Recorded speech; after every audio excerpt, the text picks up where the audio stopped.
In this video, we are going to talk about external sharing using Databricks. We are going to start by defining the model of the sharing using Databricks. Stay with me. In this video, we are going to deep dive into this concept.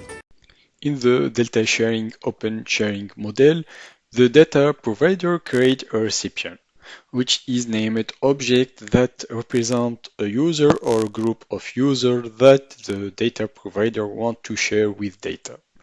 When the data provider creates the recipient, either Databricks generate a token, a credential file that includes the token, and an activation link that the data provider can be sent to the recipient to access to the credential file.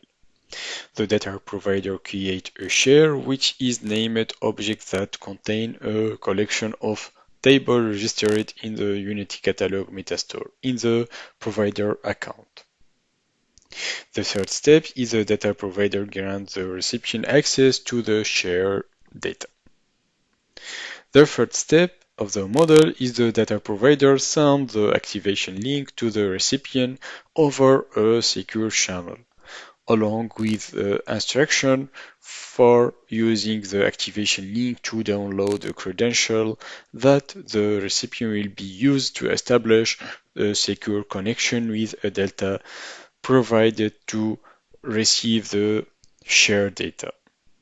And the last step is that the recipient follow the activation link to download the credential file, and then use the credential file to access to the shared data.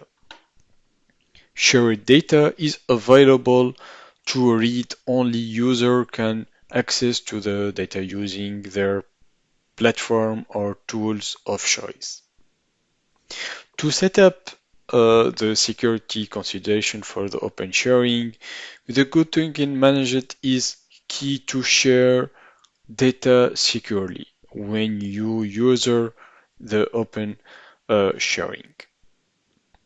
The data provider who intend to use open sharing must configure the default recipient token lifetime when they enable the data sharing for their Unity Catalog metastore. Databricks recommend that your configure token to expire if you need to modify the default token lifetime. You can see how the recipient modify the token lifetime. Encourage the recipient to manage their download credential file securely. For data provider can provide an additional security by assigning IP access list to restrict recipient access to a specific network location.